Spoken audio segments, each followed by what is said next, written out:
Hello everyone and welcome to today's webinar, AV over IP. My name is Clive Couldwell, I'm Group Editor of AV Magazine and I'll be your moderator for today's session. In the next 40 minutes or so, we plan to talk about three main things. What does AV over IP or AVoIP really mean to users? Will remote working accelerate the adoption of AV over IP? And looking ahead, how can it really support the business? And to discuss the issues, we have three speakers whom you may know. The first is Julian Carro from Audinate, where he's Account Director for System Solutions in EMEA. Julian has a great background in LAN 1 internetworking, telephony, unified communications and video conferencing. Hello, everyone. Sorry, I should have let you just introduce yourself. Hello, Julian. Our second participant is John Shao, who is joining us from Bose Professional. John was principal architect for the world's first LAN-based video conferencing product suite back in 1994. He's brought 25 years of business and product development experience to his emerging technology portfolio at Bose Professional. Hello, John. Hello, everyone.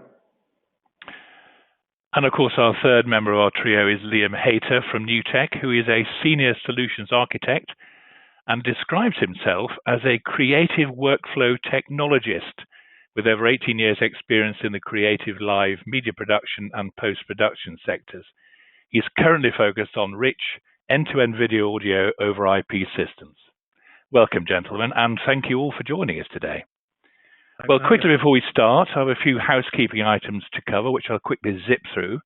First of all, today's webinar will be available on demand after the live session, and it's accessible through the same link you're using now. However, we'd love to hear from you today, obviously. If you have a question for any of our speakers, please feel free to send it through the example Ask a Question tab at the bottom of the page. And we'll be holding a Q&A at the end of the session. If we don't get to your question during today's webinar, don't worry, we'll be sure to follow up afterwards. And finally, we'd like to encourage you to share today's webinar with your social networks. All good to pass the message. So, without any further ado, let's kick things off. Just what is AVoIP to the average business? Liam? I think there's a couple of different tacks on this, really. I think most people assume that perhaps there's some sort of dark art to AV over IP. There's been a lot of very sort of lockdown technologies that go towards that over the years that maybe aren't as flexible as they quite are today. And I think there's a perception it's this big complex thing. But now we've got some technologies such as auto discovery. They really kind of make it a lot easier and far less complex than it ever has been to embrace. I think what it should be, however, and what I think all industries now moving to IP need to be sort of aware of, is that actually it's just a network. Typically, it's going to be an Ethernet network of some kind, but really that fabric's going to be consistent throughout whatever use of IP you're going to have. And it's actually the endpoints or the devices in the spaces or the connecting devices that maybe you'd have in machine rooms or even as far as into the cloud, which actually define that use of that IP network as being AV. But really, it's just this incredibly flexible, fluid network side of things. It's a very awkward way of, excuse me, a very awkward way of referring to it, isn't it? Really, the mere use of the word suddenly throws people into a technology panic. Do you think we're selling it? I mean, Julian, do you think we're selling it the wrong way? Do you think we perhaps should be a little bit more mindful of what business language is and how we should be communicating more clearly to the business about it? You're talking to a nerd, so I would obviously be slightly biased in my response. But I would say that you can't completely separate the technology, the acronyms and all the industry-specific words from the task. But yes, you can obviously simplify it in terms of a product offering. You buy this product, connect it, and it works. So I think that the industry has done a lot in terms of simplifying it to the point where consumers, through across the entire range of purchase scales can get on board. I don't think it's that complicated anymore, but if you're in the market for an AV over IP solution, you will typically either engage with somebody who is completely familiar with this environment and is able to advise you accordingly, or you are going to skill up, or your in-house team will skill up in order to deliver it. But I think it is getting to the point where the people who are interested in doing this are familiar with the terminology. I don't think it's completely alien to them any longer. Well, it's interesting. Well, let's bring John in. I mean, you're heavily into collaboration and various other things, aren't you, John? And of course, you've been in this for so many years. What's been the response to you about inquiries about AVoIP? So because of my conferencing background, what I'm seeing is kind of a convergence of equipment across AVoIP and applications.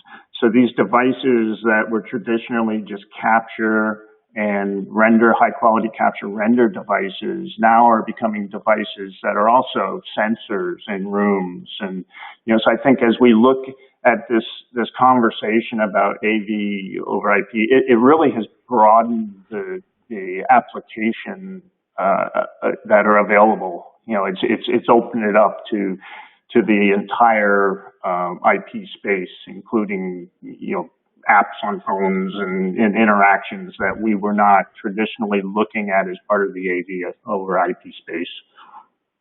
That's this interesting. Julian Point. I completely agree. I was just going to say, to John's point, the key word I think there is this convergence, and we've heard it a load of times before. Those of you who are old enough to remember when voice over IP started to rear its head in the mid-90s, late 90s, will remember that at the beginning it was considered no way, impossible, not on my network. But you fast forwarded a few years later, about 10 and then 2006, IP handsets for telephony were the predominant business tool in terms of telephone solutions. Analog, digital, all gone by the wayside. And that was an example of convergence. So to John's point, convergence is absolutely key. Now that we've got the technology to do it, the network speed with which to support AV over IP, I think that now it's going to happen. Convergence is absolutely key. It's one underlying infrastructure, and you can throw whatever applications and audio and video over that same network. So I completely agree with that. I'd support that as well. I mean, I think it also goes a bit more than just converging everything together, but it's also unifying everything in one place as well. It's especially with interoperability coming online, it's more fluid than it ever has been. Really, it's not just just that shared fabric. It's actually what you can share between them as well. I mean, it seems like an open and closed case, doesn't it? But I mean, Ben Payne, the Royal College of Physicians, makes an interesting point here. He's been, going to sessions for years, and the business benefits of AV over IP for a long time have been punted out. So why aren't businesses really getting the message? I think this speaks to the fact that, and I think a lot of the people who are on this call will probably agree with the fact that typically AV is brought in at the last moment. It's not considered part of the fabric of a build or an installation.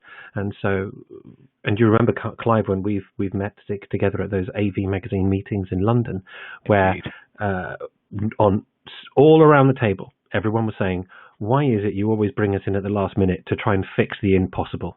That's something that has been compromised from the start. Why didn't you involve this at the beginning? And it's because AV is not considered the very basis of most organizations' work environment. Obviously, it's different in broadcast. It's different for live sound venues, where the audio is the lifeblood of that venue. But in enterprise spaces and in other environments, it's not. They want to do email, they want to do other things, and so the building is not constructed in such a way as to facilitate the later deployment of AV. So it's taken some time because you're almost always coming in at the last minute to try and deliver that into a space that has not been initially designed for it. Now that AV over IP is becoming so much more commonplace, I think that there can be work done in just, say, making sure that every form of transfer of sound or video is over the IP network and nothing but the IP network, and it must be supported by the IP network. So I think that will improve going forward, but typically we've not been in that. AV has not been in those initial stages of the design of a building. It's really been brought in at the last, later on in later stages. I think we're already starting to see a number of sites where that is being considered from day one. I think some of the more aware end users out there, typically it's going to be these sort of greenfield sites where they are building a new building from scratch. But we are starting to see that those that have already started doing their research into AV over IP and deploying it for those kind of greenfield sites. We're talking everything from a stadium to a corporate HQ. We are starting to see that trend starting to emerge where people are bringing in the AV angle early on. And that's helping actually sort of dictate what that fabric's going to be. And I think it does work particularly well on those greenfield sites where they're already saying, okay, well, we're going to future-proof the network. So it would typically be things like 10 gig, for example. But because they're future-proofing the network, then it's very, very easy to start deploying AV over IP in those contexts, even if it is brought in a little bit later in some cases. But I agree with you, Julian. I think it's one of those things that needs to be those discussions need to start earlier on now than ever before, I think. Yeah, I mean, Neville Bounds actually makes interesting point by him. Have you found any pushback from network managers or IT professionals, or are they all over it now? I think it's one of those, it depends on the site. I mean, in education, you see a lot more pushback. Existing sites where, you've got a very entrenched network, an IP department. I think it's starting to be less of a battle than it was, but initially, there's a lot of existing sites. There's more of a fight to be had around that, I think. But again, it's just a bit of education and actually getting people up to speed on what AV over IP is today, rather than what it was in its earlier days, where it was particularly heavy and it could interfere with other network traffic. And I think those days are somewhat behind us now, thankfully. Interesting point from Martha Dantides here from AVISPL. Is the limiting factor not network bandwidth capacity for one? No, not really. As long as it can be, obviously it can be, but in the majority of cases, that's not the limiting factor. AV over IP includes both the audio and the video part. Now, obviously, if you're doing video as well and carrying audio, then your bandwidth is going to increase.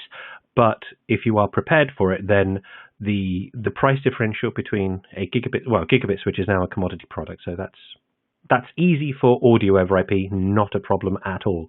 In terms of delivering video, different codecs can deliver different qualities, and if you pick the appropriate resolution and quality and codec, then you can send it along all the rest of your traffic. But there will be times when you want those 10 gig links in the backbones or for particularly congested connections. But it's no longer the same limiting factor that it was before.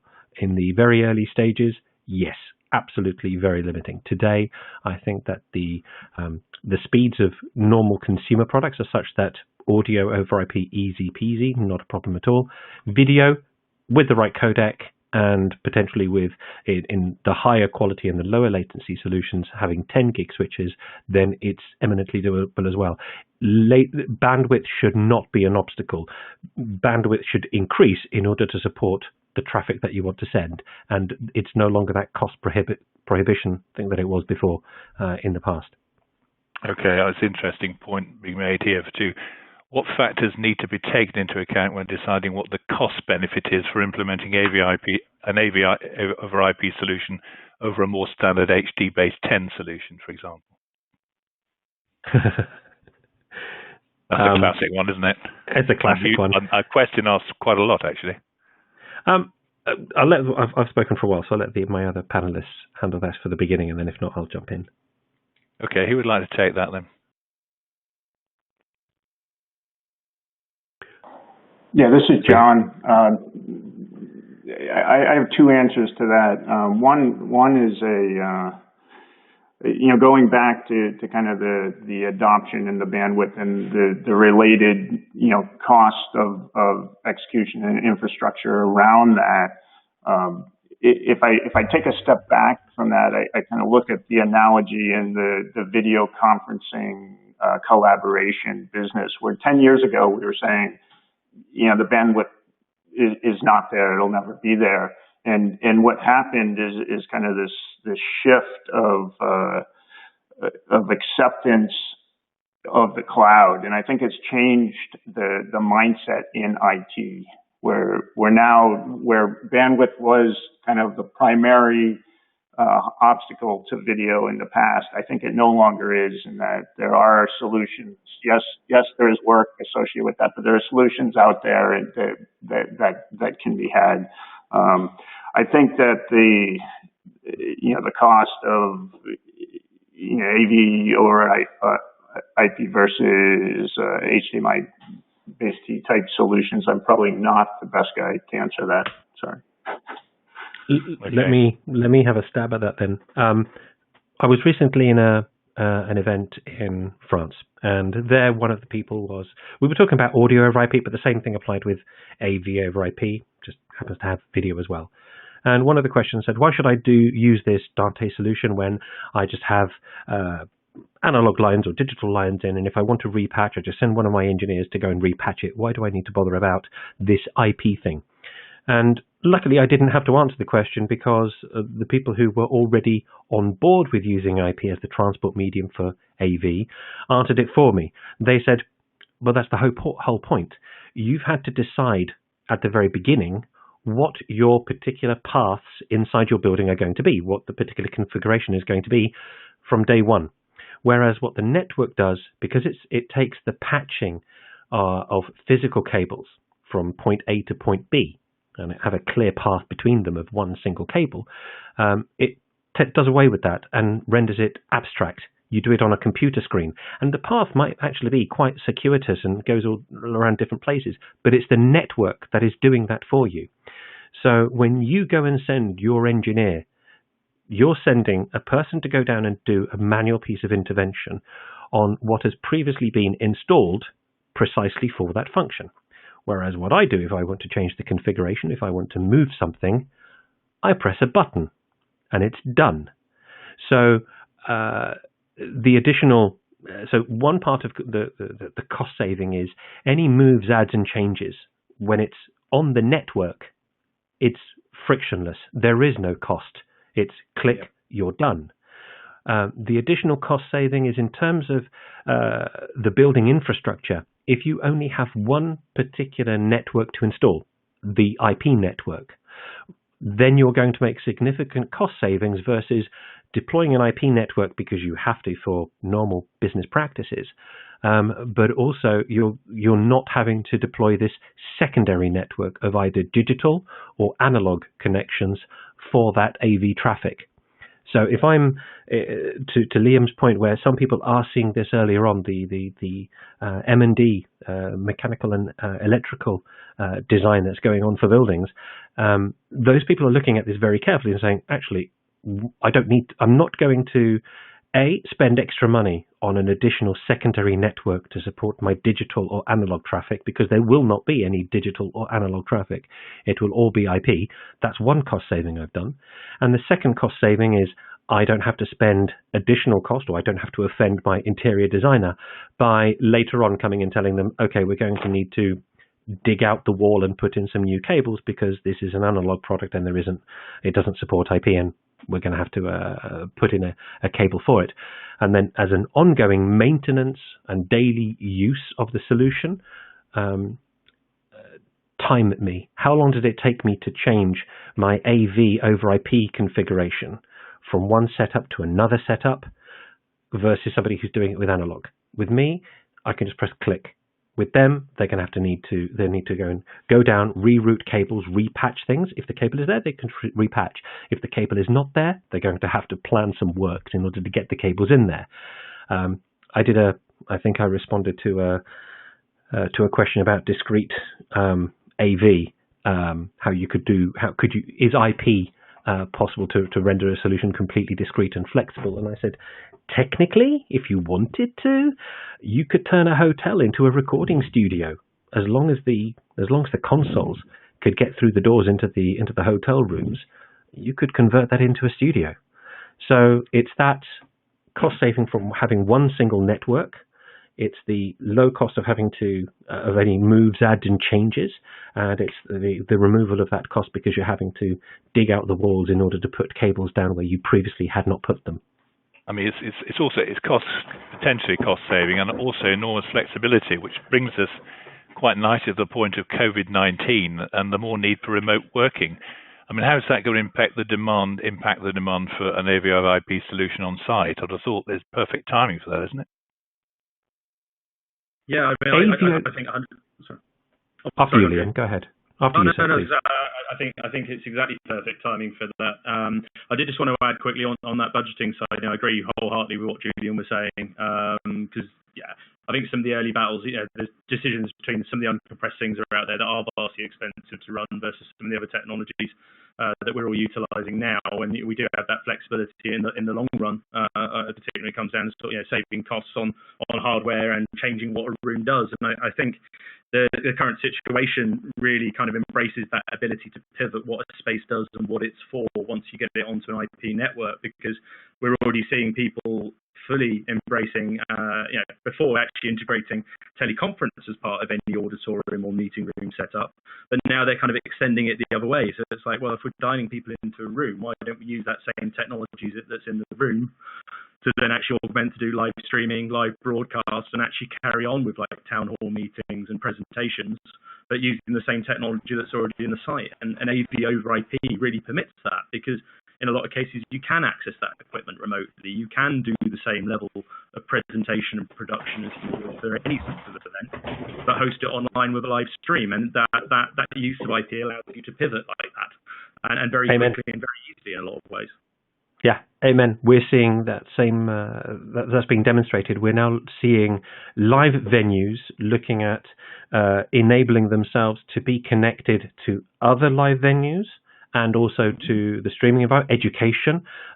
Yes, a lot of people in a lot of institutions in education are using AV over IP for their in-house network, but it's now mandatory for them to be able to connect that to the external world, because they know that come September, it's likely that not all students will be able to attend in person.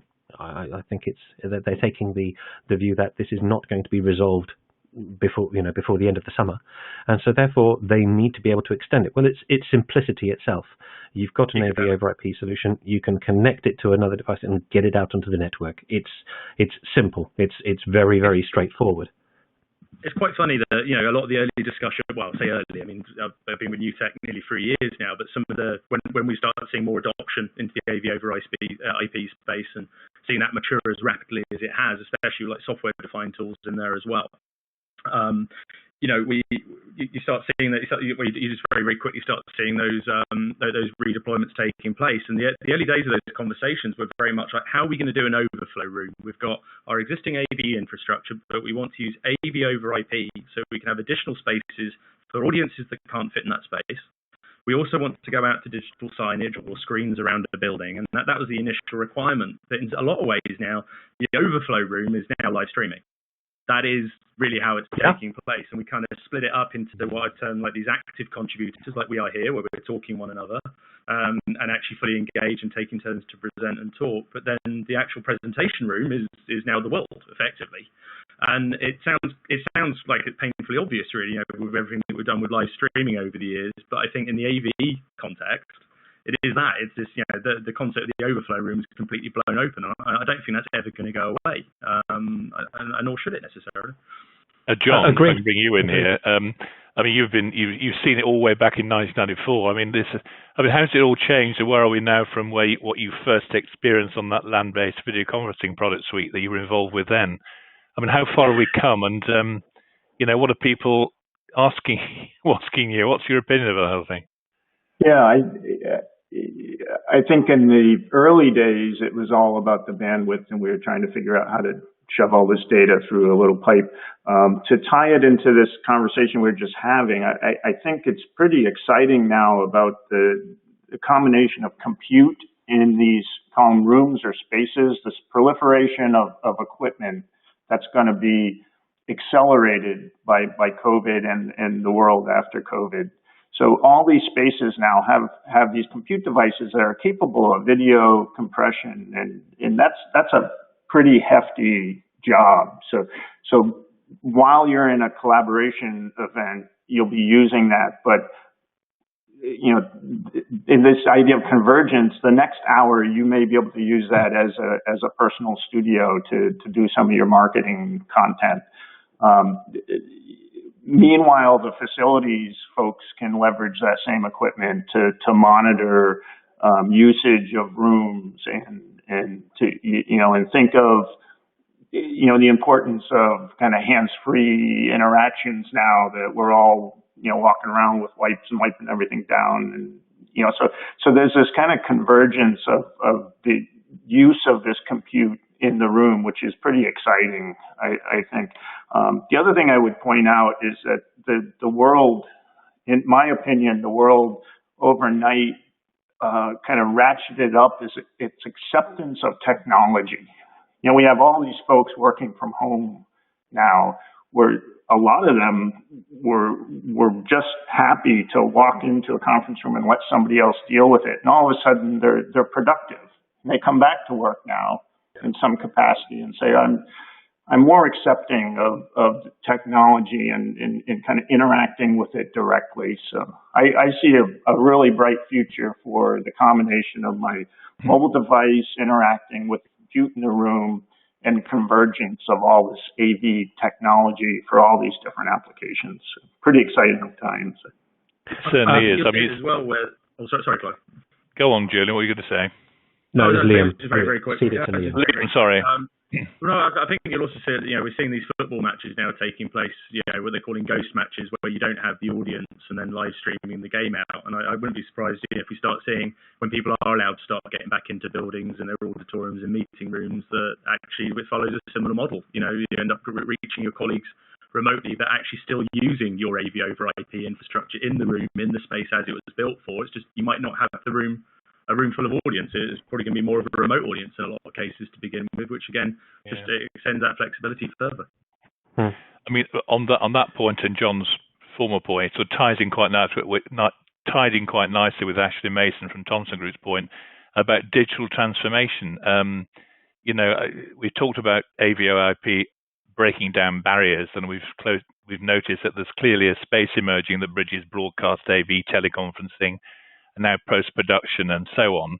We're seeing it all appear really just alongside. I mean, there is this digital transformation going on, which will presumably drive the direction and development of AV over IP, will it, or is it the other way around?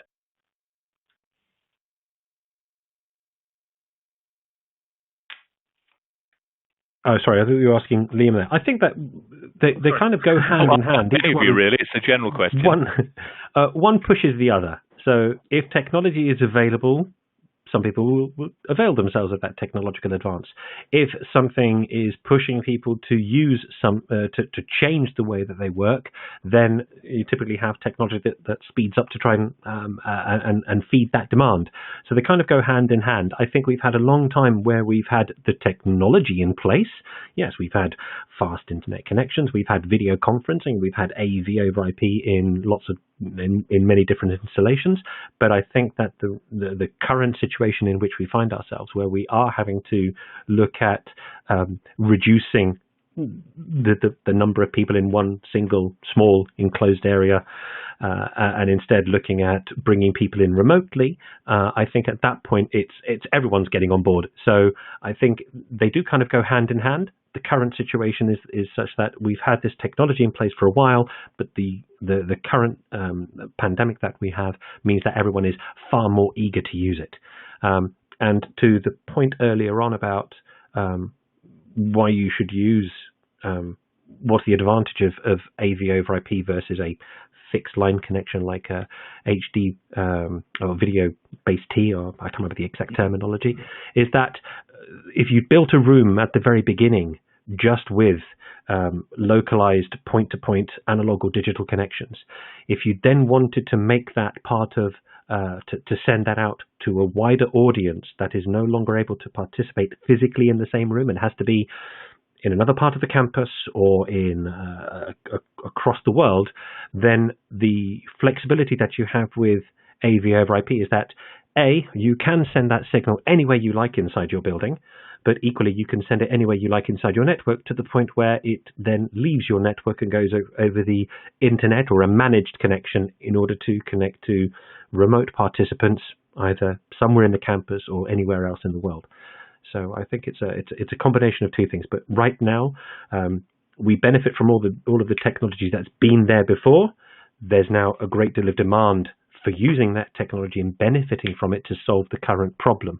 I think one of the things we will see later on is the next step, where the technology providers will start to deliver wider area connectivity to enable those use cases far more easily and more cost effectively than they had before. So large institutions, corporations, are quite able to afford a big fat pipe. Educational establishments sit on the research and educational backbone in each country. Janet in the UK, other countries have their own name for it, and they also sit on a European backbone. But I think that now that the demand is definitely there, it's time for technology to take the baton and adopt and evolve. And I think what we will see is that those service providers will start to come up with more attractive plans and offerings and greater deployment of technology in order that you can do real serious AV over IP from your proper building, potentially from your home. We've got organizations that are looking to knit together different live sound venues, which previously had no interest in distributing their content to the wider world. Now they see there is a requirement for it, and so they are looking at doing that. We've got popular bands who are equally looking at doing that. They know the technology exists, but the adoption now is driving the providers, the network providers, to give bigger bandwidth in order to enable more and more of this remote content and remote sharing, live sound remotely and live AV remotely.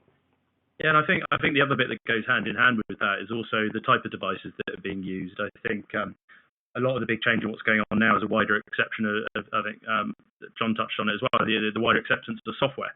And actually that reliance on necessarily having to have a big pipe, especially with compression tech, kind of goes about the window. And you can use your phone as an AV device that's adequate. And the quality that people currently accept as being usable, whether that's broadcast or AV or sharing content, is kind of much more acceptable than it was before. And so there's a wider adoption of that. I've got a camera rigged up on top of my telly for when I maybe do a Zoom call there, or what devices we're using for within an AV context is wider than ever and more acceptable than ever. And I heard an interesting one earlier today from a customer. We were talking again about how we do these different experiences, and Julian, you talk about music with the side of that and how we follow perhaps video alongside that as well. But when it comes to even just like stuff like teleconferencing, we're seeing people say it's starting to refer to being zoomed out, because every meeting, every interaction is done through a teleconference platform or a window, and it's the same thing again and again. It's somebody in their room talking on a screen. And that's also what's driving this convergence even further, is we're starting to see some of our broadcast systems or production systems now being used to actually be able to do things like green screen or drop a video caller on Skype into a virtual set.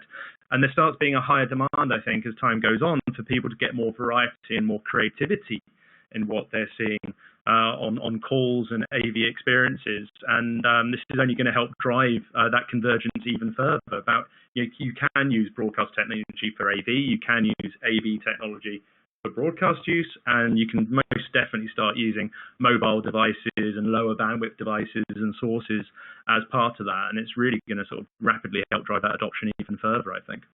This is a point you made, isn't it, John, earlier, wasn't it, that the change this will bring to end user behaviours and expectations of what technology should enable them to accomplish? Yeah, I think another factor, independent of what's happening with COVID, is the younger generation and expectations around audio and video. I mean, they're watching football on their phone, they're controlling their audio systems And when I was a kid, you would bring technology back from the office to home. Now you're bringing technology from home to the office and wondering, when will the office catch up? So I think that's another accelerant to what's going to happen. Is those people are in the workforce now, and they'll own the workforce in 10 years. Yeah. And there was I was just going to Liam's point earlier on in terms of the adoption of broadcast technologies and studio technologies inside a domestic environment. In talking to one of our business partners that works a lot in the broadcast sector, they said that one of the pieces of work that is that has come out of this current pandemic is that they're spending a significant amount of time relocating studio technology equipment into content creators' homes, because they know that they can't use it together in a particular building in a designated site. They actually want to bring it back into their home so that they can work remotely. And to John's point, yes, this whole bring your own device thing has been going on for decades, but now we've got a raft of new entrants into the workforce that are used to podcasters, are used to people creating their own content from home before going into a full-blown studio environment. And so they're going to be ever more comfortable with it. I'm fortunate in that I come from a video conferencing background, and you've had that experience as well. So for us, this is playing to our strengths. But I think that a lot of the workforce now is going ever more comfortable with doing this themselves and talking into a microphone, talking into a camera, and sharing content remotely. So AV over IP just facilitates that. It plays directly to that. So I think it's obviously going to take off even further because of the pandemic. It's interesting, but we've had a few of these sort of chats and discussions in the past. The need of upskilling the AV industry to embrace IP, and I think in a lot of ways, actually everyone's being upskilled in utilizing IP because everybody's using their home networks, their own devices, and it's kind of like it's led to this sort of massive acceptance and adoption of people just using IP themselves, and I think that's only going to benefit the AV industry longer term going forward as well. And when we mentioned about costs earlier on, I think a lot of the early days of AV over IP is where there were companies that were having to bring in external expertise or different expertise suddenly, which would affect the cost of a project. But if everybody themselves at home is now getting familiar with IP, then that's only going to make that even more accessible for all of us going forward, I think. Well, interesting point that, Liam, because we've got Martin Finlayson from SCC AVS, who asks exactly that. What's being done to bridge the education gap between traditional data-trained IT, who don't necessarily understand the demands of real-time video, and AV designers, who don't necessarily understand network design? That's a good point, isn't it? I think there's two things to that. One is, yes, there needs to be additional training, but I think that at least from where I'm sitting, I know that we've delivered a lot of training for people to become more familiar with Dante, and Dante it's all about the network. So a lot of it, there's a lot more information there, and network train people for setting up basic networks in order to support Dante. I think going forward, I think it's a lot of this proprietary work in terms of just telling IT that AV should just be another service that runs on your network. You just make sure that the ground is fine, and AV will work on that, on top of that, without presenting any problems that other solutions would not be providing. So I think there's training aplenty going on, and right now we're seeing during this pandemic we are training a ridiculous number of people on learning how to deliver AV over IP solutions and understand more of the networking. But I think educational establishments that are training the AV personnel of the future are already including that network element to it, because they recognize everything will be on the network. Well, it's funny you say that. It sort of brings into the realm of quality of service, Liam, doesn't it, and Julian and John, because ITIL and service management and the provision of services over a network like this is going to be, it's reeling along now. It's sort of ramping up interest and speed, isn't it? Well, the AV industry is now just trying to fathom out how to approach this and how it's going to provide the equivalent AV IT type of management skills to to make the whole halves of the operation work more effectively when it comes to delivering services? Yeah, it's not as big. I mean, the quality of service thing I comes up a lot for us, and it's actually in the way that we work. So with NDI, it's almost not that relevant to us because, and I keep banging on about compression, but because we're a compressed technology, we're real time, yes, which means that as Julian mentioned, about getting your architecture right. And I tend to find that as long as the IT department is willing to sort of deploy things such as Vlan, if you want to do a mixed infrastructure, and we can just allow the AV over IP to bubble along the top surface of a network, it's very unlikely that modern AV over IP protocols will interfere with existing network traffic. But if you're mixing it up, you're going to have some people trying to download content and move large files, but they don't need to be real time. They're not working within milliseconds or frames of video or segments of audio. And so the quality service thing, it's not too much of an issue as long as you get the architecture itself right and the deployment right and working with the right people to make that a reality, really. I think. I think to your point, a willing or indeed obliged IT department to make it work, then it will work. Simple. If they are tasked with making sure that it is deliverable, it will be deliverable. So if you make AV part of that, what we said initially about making it part of the initial scope of what the network should do, then there is no obstacle. It can absolutely work. We have shoehorn it in at the end. Yeah, don't try and shoehorn it into the end with people who are not prepared for it to be shoehorned into it. We've got plenty of examples where those AV and IT teams are now really part of the same organization. They already have converged, to John's point earlier on. They already have converged. And it has resolved a lot of issues because now there is no us and them any longer. I have said in the past that AV tends to regard IT as the dark side, and IT tends to regard AV as wild-eyed loners standing at the gates of oblivion. But now, more and more, they're working together, and then absolutely it can be delivered. There's no real impediment to delivering AV over IP as long as there is a will to do it, or indeed an obligation to do it. And it absolutely can be done. It's far more IT friendly than it ever has been as well, especially when it comes to software defined endpoints, because they are just other computers and they work just like computers. They're all computers. They're all computers. Exactly. There's still some AV over IP there that's kind of bespoke hardware. Somebody mentioned, I think one of the questions was around HD base T earlier, and that was a very different beast. And it didn't necessarily work like a computer would, unlike what it's not a network.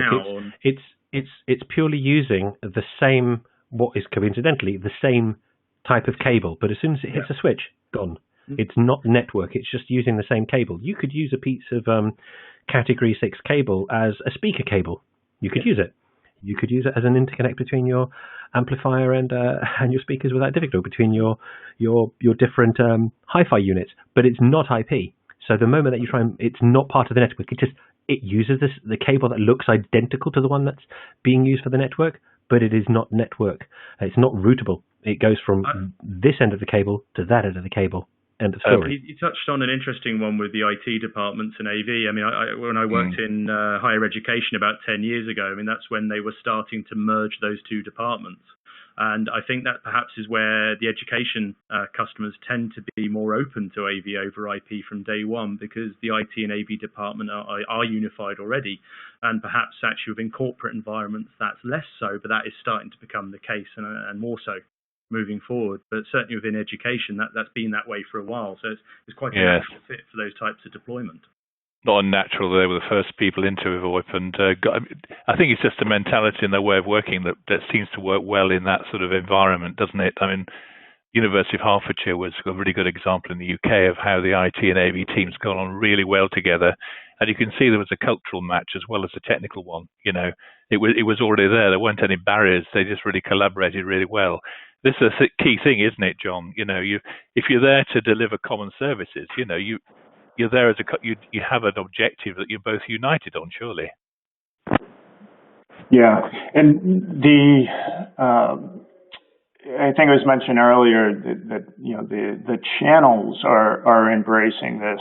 You know, they understand this convergence. So channels who were historically AV oriented are now kind of AVIT, and the IT channels, the IT integrators are becoming more AV savvy.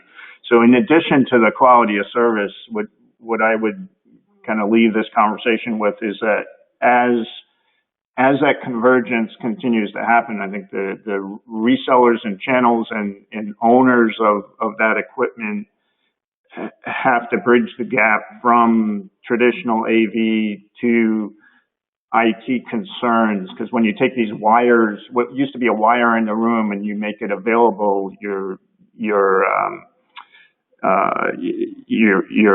privacy and your encryption around that, there's a need for things like strong encryption and password management, which the vendors are putting out there. But I think these channels will be more and more aware of these ancillary concerns around the IT integration, firewall technologies, authorization schemes. How do you control this content now that it's more accessible? So, but I think it's all doable. If you look at Skype and Teams and what they've accomplished, pumping around audio and video, IT departments don't even consider it AV anymore. It's just streams of data. Yeah, I mean, we had this particular problem recently about what we call AV and whether clearly AV and IT have been working together quite well, but there's been no overarching term that describes where we're now both moving to. We tend to focus clearly with webinar on really what the business need is, and that's how it should be. AV and IT will always be battling it out on what terminology they feel comfortable with, and they're most comfortable within the technical barrels of all the solutions they're managing. But ultimately, it's what value this delivers to the business, how flexible it is, and what services it can deliver flexibly when it needs to do so. And, we've dithered about AV over IP for quite a long time, but, there haven't been as many obvious points being made about the technology from a business perspective as we would have liked, primarily because of how the effort is how people are being trained and sold to, and management of it all. I think we're moving up a level, I think, really. So I think all these things are going to be addressed. Top of which, and probably a number of questions we've had here, rather than have a Q&A, is the one of security. Once you start scaling this stuff up, what security concerns are there? I mean, there clearly were older ones with traditional AV, but now we're into a much more complex environment. I mean, security seems to be becoming more and more important. Do you not find that, John? Yeah, I would translate that into an opportunity.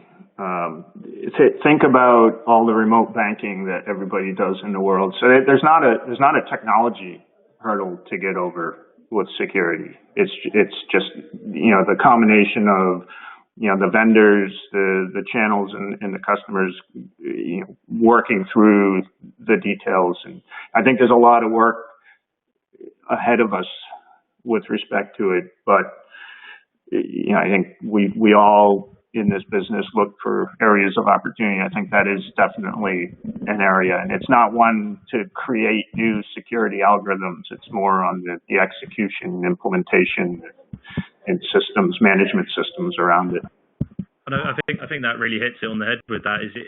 From our experience, we do get the security question a lot. But when you're dealing with a protocol that works on send and receive, just because it's using IP fabric doesn't mean that anybody's going to be able to listen in or snoop in on your meeting or your presentation. Certainly within the four walls of a building or a corporate estate, there are already the network technologies out there in terms of you can do port blocking on your network, you can do things on the network or the Vlan or even wide area network itself, utilizing things like VPNs. We can move video and audio over VPN, and those are inherently secure anyway, because once we start dealing with AV, audio and video, the main thing that comes back is concerns about latency. They want it real time. When I move my slide on screen, or if I'm on an iMac camera, I want to be on that video all as close to real time as possible, or you end up in this video audio delay issue. And the more encrypted the actual protocols themselves are, that actually inherently is going to add latency. because it's going to take time to encode and decode. So it's going to be application specific when it comes to that. But from a security concern standpoint, it's really always going to be down to the network architecture, whether it's wide or local, that you want to use and choose to utilize depending on what you want to deliver and how, rather than the actual protocols themselves needing to provide the security themselves, because the rest of it's already out there within network. Well, that's reassuring to know. Now, here's a chestnut. Rishi Mistry from Elevate Technology Consulting. We're tackling the sort of Q&A as we go through here, really. Interesting question he's got here. Do you feel the network manufacturers, Cisco, Aruba, Extreme, and so on, are cooperating and playing nice with the AV manufacturers to ensure that protocols, configurations, programming, best practices, and so on are implemented on their equipment in order for the AV system to operate and communicate correctly? That might be one for you, Julian. I always would give you the hard ones. No, this is talking to my background. So I think that well, as far as Audinate is concerned with our Dante product, we made our solution totally IP and totally standard. So you don't need a specific license or anything different in your IP switch. You've got to remember that AV is still not, apart from live sound venues, broadcasters, some conference rooms, it's not the primary use of a company's network infrastructure. That company's network infrastructure is typically to deliver communications, data sharing, email, other business applications. To force an organization to change its inherent networking devices in order to support video and audio over IP, unless you're a broadcaster or you are a live sound venue, I don't think you're going to get very far with that. So as far as I'm concerned, they should the switch manufacturer should continue making the fastest, biggest, or cheapest devices they can in order to send more and more traffic, more and more securely, more and more resiliently, and transparently across a network. I think it's the AV manufacturers that have to say, okay, this is the network's world. We need to play in it. And so we should construct solutions that work in that network world. It's easy for me to say because I come from a company that does that, but to think that you're going to get Cisco to change to adopt a particular specific version of support for a particular brand of AV over IP solution, good luck with that. Good luck. Call me when you're done. In the meantime, I'm doing it now. I agree wholeheartedly with that, and it's the same approach from our side on predominantly on the video end. That we have to, if IP is going to be as prevalent, and as unified and converged as we've all been saying, it is down to us as vendors to ensure that our protocols work with as wide a range of network fabrics and topologies that are out there. Yes, there are going to be limits. Now, we've designed our technology of NDI to work from gigabit Ethernet and above because that's the most prevalent technology out there. And we always get asked is, what switch do you certify? Which one do you work with? If we're going to make this as flexible as possible, we should work with as much network fabric and switching gear as we can out there. And as soon as you start working with particular switch vendors, or switch vendors have to work with you specifically, you very rapidly end up in a kind of very bespoke workflow where it's like, we only work with that switch. They only work with us, for example, and it just limits choice and options. One of the biggest drivers in AV over IP is the notion of commercial off-the-shelf hardware, that you can go and get a network switch from any of those major vendors that were mentioned, and you should be able to get it working with your AV over IP. If a component fails, you should just be able to replace it with a compute component or with a commercial off-the-shelf piece of hardware to keep running as business as usual, rather than going down that expensive bespoke route, which is what we started seeing with some of the more uncompressed standards that are out there as well. If you look at if you're trying to deploy AV over IP into an existing network, are they really going to replace their installed switches and so forth with a different brand and manufacturer because you want to be able to send audio and video across that network? I don't think so. I don't think it's realistic. We can just do it today with the standard gigabit switches that are out there. And exactly to your point, if a product fails, in normal times you can just do a quick delivery and pick up a switch from a store. When you remember stores, the ones that used to be open before all this happened. And hey presto, you're up and running again. So yeah, I think it's incumbent upon us to make sure that it works with the switches rather than trying to make the switches specifically to work with us. So dare I say, are we working towards a world of interoperability that AVoIP can deliver? I'd like to think we're trying to do that. I think each of us is trying to enable that. We've done it once as Audinate. We've done it once with the audio over IP world. We're going to give it a damn good stab with our Dante AV solution to do it again for the AV world. There's a question here from Jesse Moorfield at the University of North Carolina here, Julian. Is Dante AV hardware currently available in the marketplace? Dante audio and video together? There you go. Right. So I've responded to one of them. I'm not sure if it was that same question in the chat or in the questions from the attendees. Okay. Currently, there are three. There are currently no pure Dante AV solutions on the market yet. There are 3 announced Dante AV OEMs. I got to keep remembering it's Pattern, Yamaha. They're going to kill me if I don't remember the third one. Just one second. Just 1 second. You're only human. Bolin is the third one. Audinate can only announce the ones that that have made their public announcements. So there are others beyond these 3, but we can't say it. We have to wait for them to make their announcement, then we will echo it. Otherwise, we'd be breaching NDAs and contract confidentiality. So there are currently no products with pure Dante AV. There are 3 manufacturers that have made their intentions public, and we understand that Dante AV products will start to appear on the market this summer. So fingers crossed. It's not entirely under our control. We give them the technology, they go and build the products. We don't design those products. We just design the networking side of it, and it's up to them to incorporate it into their final version. Of course, with NewTek and the NDI ecosystem that's already quite widely adopted out there, we do fully interoperate with things like Dante Virtual Sound Card, for example, so we can put that on a lot of our computer-based solutions or software-based solutions, even just laptops running some of the conversion tools that are already out there. So we already have a really high degree of interoperability, whether that's carrying analog audio, embedded audio, Dante, AES67 or Livewire. We can fully co-op and interoperate with those. NDI is going to be our primary mover for moving video files, video data and audio data and control already around. We're seeing a lot of very, very high rate of adoption out there. But we also, being software-based, we do interoperate with the other video protocols. So at the present, we do have a 2110 or simply 2110 gateway to allow interoperability with those uncompressed audio and video networks, which we'll typically find within broadcast. But that's one of the approaches we've always had, is that we're not trying to ring fence anybody into a particular standard. We're always trying to endeavor to actually be able to make things work with other third parties and other solutions, depending on the project and what people want to achieve within the AV over IP space. Okay. John, we've just got a couple of minutes to go now. We're just about to wrap up. You want the last word? Just a line or two?